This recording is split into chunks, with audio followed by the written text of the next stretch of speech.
Hi friends, ఈరోజు మనం doctor Gita physiotherapy వారు వెన్నెముక చికిత్సకి సంబంధించి L4, L5 మరియు S1 లిగ్మెంట్స్కు చేస్తున్న ఆధునిక చికిత్సా విధానం గురించి తెలుసుకుందాం. ఈ విధమైన వెన్నెముక సమస్యకు 4 రకాల చికిత్సా పద్ధతులను అనుసరిస్తారు. అవి lumber traction, Russian current, cupping and laser. ఇప్పుడు ట్రాక్షన్ పద్ధతిలో ఏ విధమైన చికిత్సను అందిస్తారో చూస్తాం. లుంబర్ ట్రాక్షన్ పద్ధతిలో పేషెంట్ను ఒక కదిలే బల్లపై పడుకోబెట్టి నడుము భాగాన్ని స్ట్రెచ్ చేయడం జరుగుతుంది.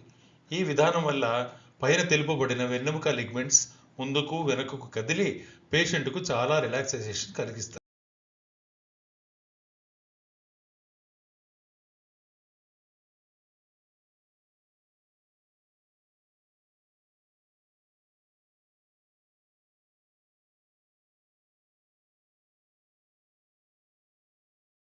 రెండవ పద్ధతి రష్యన్ కరెంట్. ఈ చికిత్సా పద్ధతిలో పై లిగ్మెంట్స్ బల్జ్ అవ్వడం వల్ల వీపులో కండరాలు గట్టిపడి విపరీతమైన నొప్పిని కలుగజేస్తాయి. ఆ విధంగా గట్టిపడిన కండరాలను ఈ పద్ధతి వదులు చేయడమే కాక పేషెంట్కు చాలా రిలాక్సేషన్ అందిస్తుంది.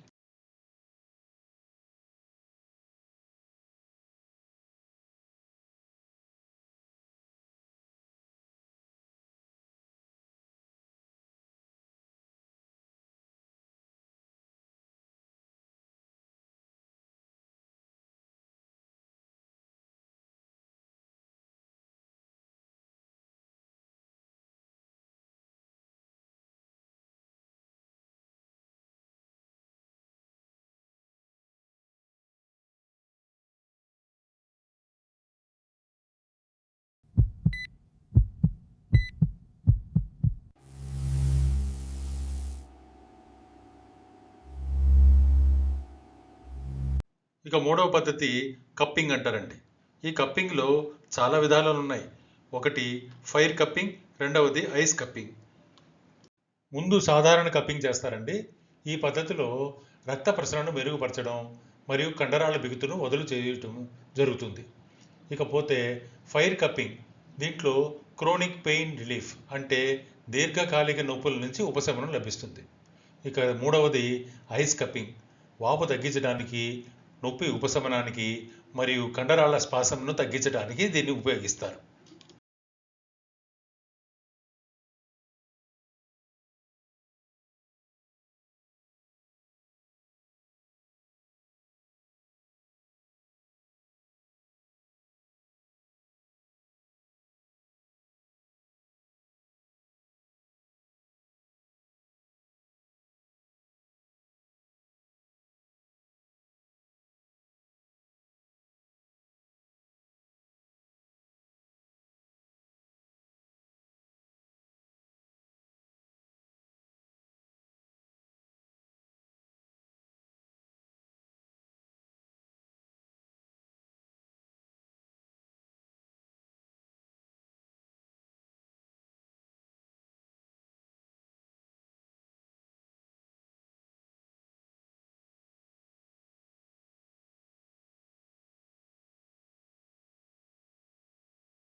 నాలుగవ పద్ధతి లేజర్ ట్రీట్మెంట్.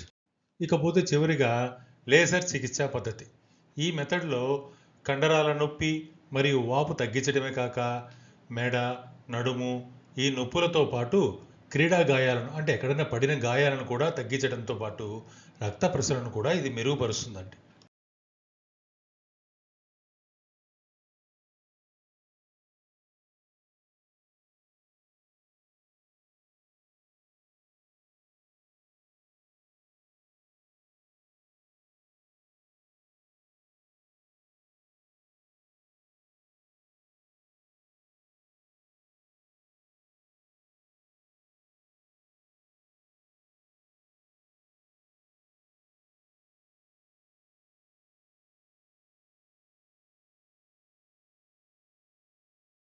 ఇదేనండి డాక్టర్ గీతా వారి అడ్వాన్స్డ్ ఫిజియోథెరపీ క్లినిక్ అండి. ఇది కార్వేట్ నగరం రోడ్లో విష్ణుమహల్ దాటంగానే అపోలో ఫార్మసీ పక్కనే వస్తుందండి. ఈ చికిత్సా విధానంలో వెన్నుముక నొప్పితో బాధపడుతున్న పేషెంట్ చాలా రిలాక్స్ అవ్వడం జరుగుతుందండి. ఉదాహరణకు నేనే ఇక్కడ చికిత్స చేయించుకున్నాను. ఈ మీరు చూసిన వీడియోలో ఉన్నంత నేనేనండి. నాకు 10 రోజులు కంటిన్యూస్గా చేయించుకున్నానండి. చేయించుకున్న తర్వాత చాలా ఉపశమనం కలిగింది. ఆ తర్వాత కూడా డాక్టర్ గారు చెప్పిన ప్రకారం చేసుకుంటేనే మంచిదండి. చేసిన మీకు చికిత్స స్టార్ట్ చేసిన 1-2 రోజుల్లోనే చాలా మార్పు తెలుస్తుంది. ఇంక తగ్గిందేమో అనుకునేసి మీరు మళ్ళీ రాకుండా ఉంటే మళ్ళీ తిరగబడుతుంది. కాబట్టి డాక్టర్ గారు ఎన్ని రోజులు రమ్మంటారో అన్ని రోజులు వచ్చి సరైన పద్ధతిలో చికిత్స అందించుకుంటే మీకు పూర్తిగా నయమయ్యే అవకాశాలు చాలా ఎక్కువ ఉంటాయండి. నమస్తే.